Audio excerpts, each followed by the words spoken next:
Hey out there, I'm Jeff DeRiso and welcome to another edition of Mind Hack. Today, researchers propose human rights to protect against mind hacking, propaganda in the war on science, and the Russian Foreign Ministry calls on the UN to fight fake news and disinformation.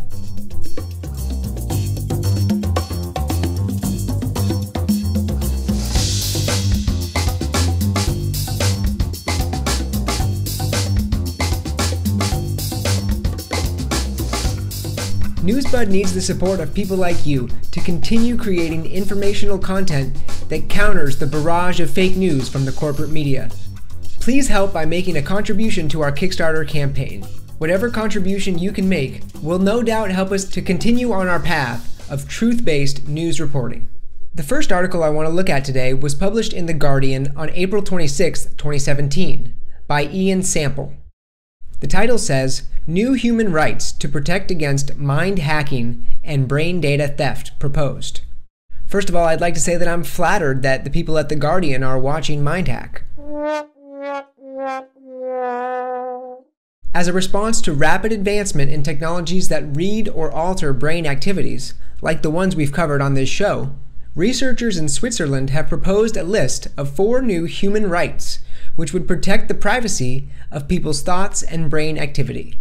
Marcello Ienca, a neuroethicist at the University of Basel, and Roberto Adorno, a human rights lawyer at the University of Zurich, both believe that defining these human rights is essential to keeping the brain as the last refuge for human privacy.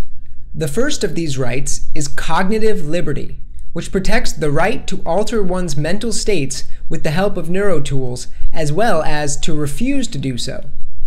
The author cites a hypothetical example of an employer who may want to use transcranial direct current stimulation to improve his employees' performance and may want to make that practice mandatory for all employees. As we know from past Mind Hack episodes, our military is currently using transcranial direct current stimulation with success to boost the performance of special operations forces. The second of these rights is mental privacy, which is the right to prevent non-consensual access to our brain information. For those who question whether this is a scientific possibility, the author points to a 2011 study by Jack Gallant and his team at the University of California at Berkeley. In this study, the researchers were able to use brain scan information from their subjects to accurately reconstruct film clips that they had just watched based on their mental picture of the images. The third right is mental integrity, which protects against unauthorized outside access of a brain through a brain-computer interface device. This one also includes the protection against the hypothetical neuralizer device featured in the movie Men in Black, which was mentioned in the paper by Ienca and Adorno. The fourth and final right is psychological continuity, which declares the right to preserve personal identity and the coherence of the individual's behavior from unconsented modification. In other words, this right would protect against actions that seek to alter a person's sense of who they are. The author cites the use of deep brain stimulation, which is the surgical implanting of electrodes deep in the brain to control medical conditions such as Parkinson's disease. Patients who have undergone this surgical procedure report that afterwards they no longer feel like themselves. Now, all 4 of these measures seem to me like a step in the right direction for creating a code of ethics when it comes to altering the brain. However, on the subject of psychological continuity, I'm a little unclear about how this continuity could be defined and enforced. I find this concept of psychological continuity especially intriguing because it forces me to once again ask the question, what is it that makes me, me? Is it the arrangement of neurons in my brain? The chemical balance? Is it the sum of my thoughts and memories?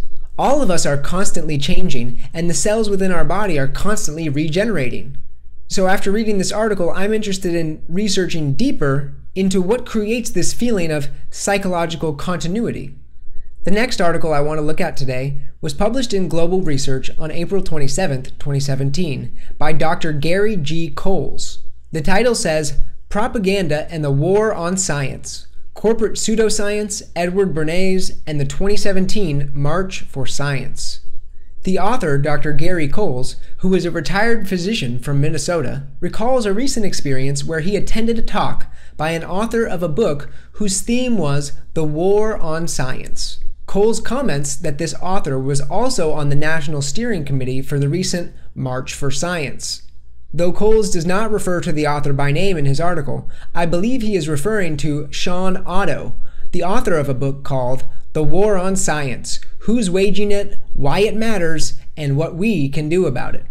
Coles says that the reason he attended this talk was that although the author is not a scientist himself, he appeared to be fairly well read about issues that Coles was also concerned with. These were mainly concerns over regulating pollution and protecting the environment. Coles then goes on to state, "However, during this speech, I was disappointed to hear the author boldly state as fact a widely propagated media, medical, and pharmaceutical industry myth that falsely claims that vaccines, presumably including the 270 new experimental ones that are in Big Pharma's pipeline, are totally safe and efficacious when they are injected into the muscle tissue of tiny, even premature infants whose blood-brain barriers and immune systems are not yet developed enough to keep out the mercury, aluminum, and live viruses." Coles, who is an experienced medical doctor, points out that this non-scientist author is clearly ignorant of a voluminous body of documented, peer-reviewed, and unbiased neuroscientific evidence that refutes this claim. Coles then provides readers with a list to websites promoting unbiased research into vaccine safety. These include the National Vaccine Information Center and the Vaccine Information Network, and also several documentary films covering the issue. This was not the only ignorant claim made by the author, Coles continues.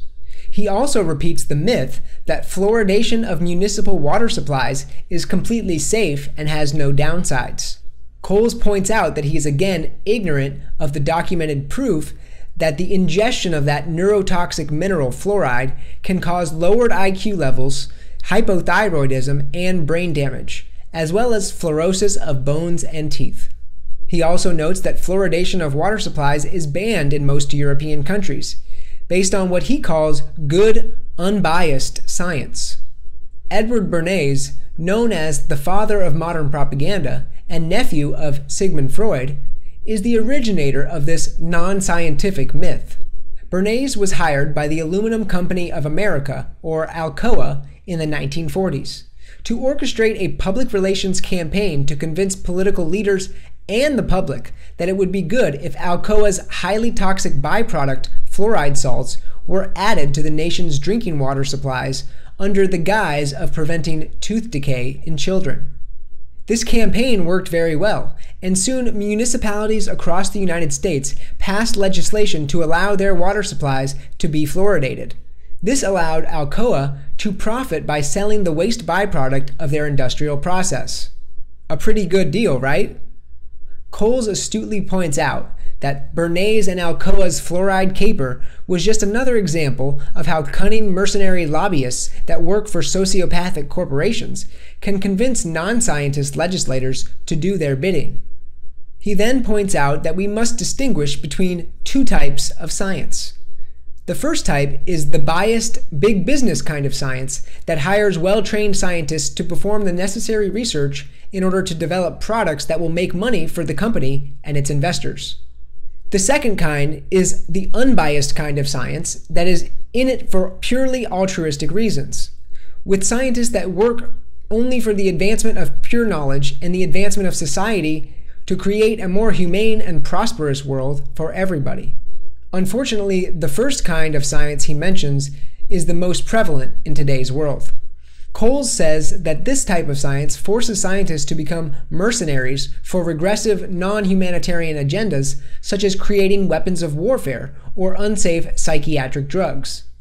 Coles talks about his own experience as a physician and first as a medical student, where everyone believed in upholding the Hippocratic Oath to first do no harm, and where the spirit was all about looking for the truth no matter where the evidence led. He says, "We students were naive enough to think that our professors were also idealists and not influenced by the big business of medicine." But Coles and his colleagues and professors were slowly being groomed by Big Pharma through clever public relations strategies and the lure of material wealth. For him, being a doctor was never about making lots of money. He says, "We thought that science was supposed to be fair and unbiased, but we didn't appreciate the greed of the sociopathic pharmaceutical, medical insurance, medical device, medical communications, healthcare providers, and other medical corporations that now rule the world." After returning home from the speech about the so-called war on science, Coles looked up the members of the advisory board for the March for Science. He found that it included representatives of giant multinational pharmaceutical corporations such as Pfizer, Merck, and GlaxoSmithKline. In his final comment, he states that this corporate funding for the March for Science made him skeptical about attending the event, even though he is very passionate about promoting integrity in science. In my opinion, Dr. Coles shows brilliant rhetorical strategy in the fact that he does not mention the author he is refuting by name, but only refutes his ideas. I think this refutation of the war on science narrative is similar to the story we covered last week, where another author used a similar strategy of hyperbole or exaggeration to persuade people of his argument. I believe that we should be skeptical of people who use this type of hyperbole and oversimplification in their rhetoric, especially since science is clearly not a monolithic concept that is either to be believed or disbelieved. It's easy to virtue signal by repeating ambiguous phrases like, "I believe in science." But the true test is in the specifics of how you apply the scientific method to find out what is and what is not true. So the next time someone tells you they are saving the world by promoting science, you may want to further investigate which of the two types of science they are promoting. Is it biased or unbiased science? Though many scientists have become unwitting mercenaries for sinister agendas, sometimes independent scientists start researching things that powerful forces do not want to be investigated. And that brings me to today's Mind Hack Flashback. Today we flash back to November 10th, 1980, when a meeting took place at Kirtland Air Force Base in New Mexico between members of the Air Force Office of Special Investigations and civilian scientist and entrepreneur, Dr. Paul Bennewitz. Bennewitz was a brilliant physicist who operated a small company called Thunder Scientific Corporation, which is located just outside the perimeter of Kirtland Air Force Base. The company specialized in the manufacture of temperature and humidity instruments for NASA and the U.S. Air Force. In this meeting, Dr. Bennewitz presented film and photographs of alleged unidentified aerial objects in the skies over the base from the past 15 months, and further claimed that his instruments had picked up communications which he believed came from the pilots of the craft.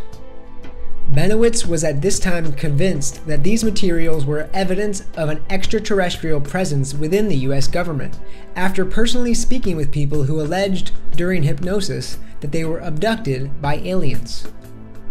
A week earlier, Bennewitz had met with Special Agent Richard Doty to show him his findings. Documents from these meetings show that the Air Force took this investigation seriously. Doty and other officers at the Air Force Office of Special Investigations encouraged Bennewitz to continue his research. Apparently his data was of interest to the Air Force. Richard Doty claims that at this time, he began encouraging Bennewitz's belief that the data was evidence of aliens by feeding him false information about alien infiltration into the US military. This would ensure that Bennewitz would continue his research, unwittingly helping the Air Force to find out how he was able to intercept their communications, while thinking he was investigating an alleged alien threat. Richard Doty even actively recruited researchers from within the UFO community to further legitimize the disinformation and to distract Bennewitz from investigating the activities of the Air Force. Doty used his lure of supposed government insider disclosure to entice researchers to spread this disinformation. Because the Air Force officially denies the existence of aliens, this insider information made perfect bait to trap researchers like Bennewitz and veer them off course in their investigations. This eventually led to the complete mental breakdown of Dr. Paul Bennewitz, whose unhealthy level of paranoia was ignited and fed by Doty's disinformation campaign. A detailed account of Bennewitz's story is published in the book Project Beta by Greg Bishop. Luckily, with help from his family, who kept Bennewitz far away from the UFO research community after his breakdown, Bennewitz was able to eventually recover and lead a healthy life until his death in 2003. This disinformation campaign within the UFO research community has spread to the American public at large. A recent study found that 54% of Americans believe in the existence of extraterrestrials. It seems that the US military, by denying the existence of aliens on the one hand, and then feeding false information about it to researchers on the other, wants the American public to buy into this belief that UFOs are aliens. Many researchers believe that this event proves that extraterrestrials do not exist and are entirely a creation of military disinformation. I would not go so far as to say that this definitely proves extraterrestrials do not exist, but what it does prove is that the United States government, which in this case includes the Air Force and the NSA, is actively involved in controlling the public's perception about UFOs. So that leads me to ask the question, why is it that the US government wants the American public to think that UFOs are evidence of extraterrestrial aliens? And that is today's Mind Hack Flashback. The final article I want to look at today was published in RT on April 26, 2017. The title reads, UN must lead battle against pandemic of fake news and disinformation, Russian Foreign Ministry spokeswoman.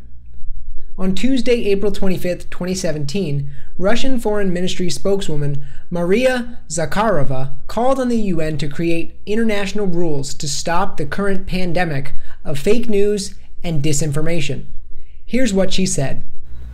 Mr. Chairman, colleagues, I must also touch upon the problems faced by international communications and media in general. More and more often, freedom of speech, balance, and objectivity are sacrificed for political reasons, and the global information space is degrading and collapsing into politicized fragments due to various confrontational trends in world politics. Impunity of crimes against journalists remains a sad fact both in peaceful countries as well as in countries in conflict. We are seeing an unprecedented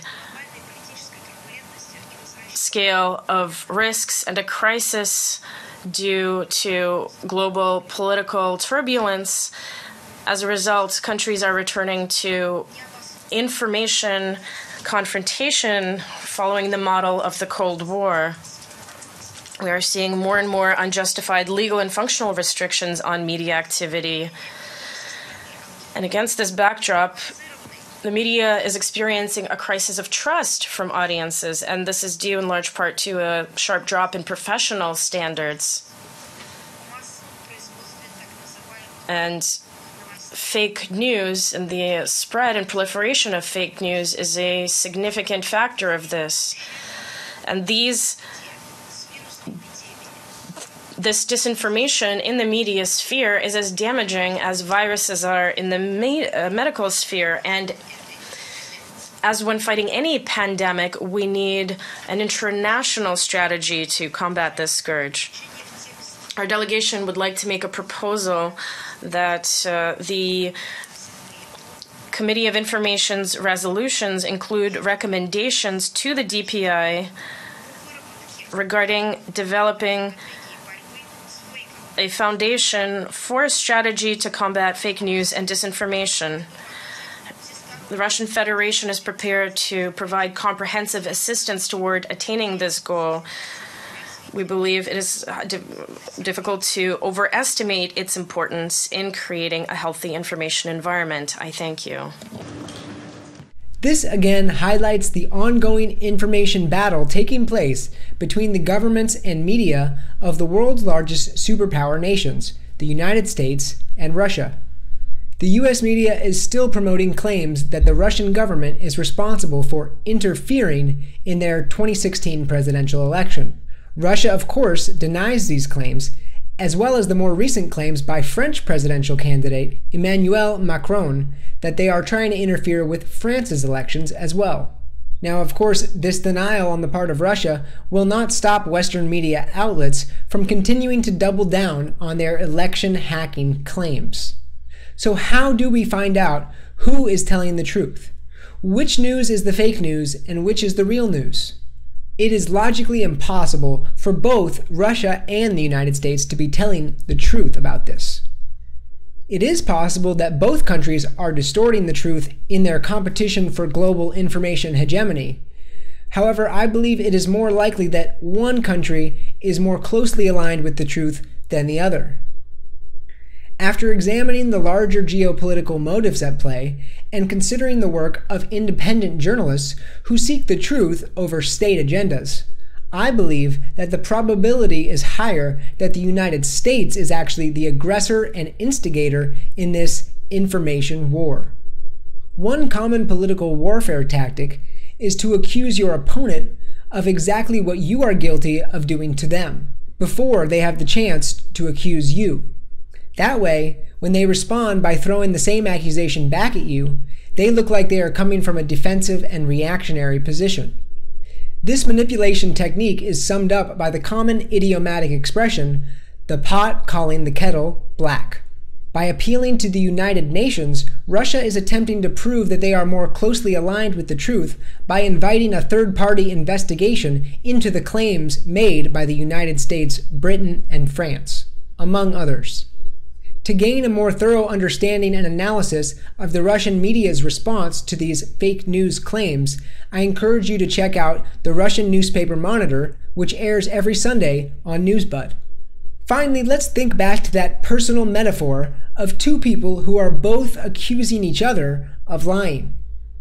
Eventually, the person who is more closely aligned with the truth realizes that he or she must call upon third-party verification to prove that they are in fact being truthful. In this case, Russia is taking that step to call upon the third party.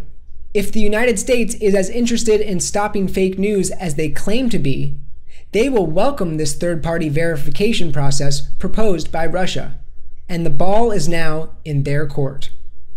That's it for this edition of Mind Hack. Thanks for watching, and please share this video and consider becoming a member of the Newsbud community to support independent media. I'm Jeff DeRiso, and I'll see you next time.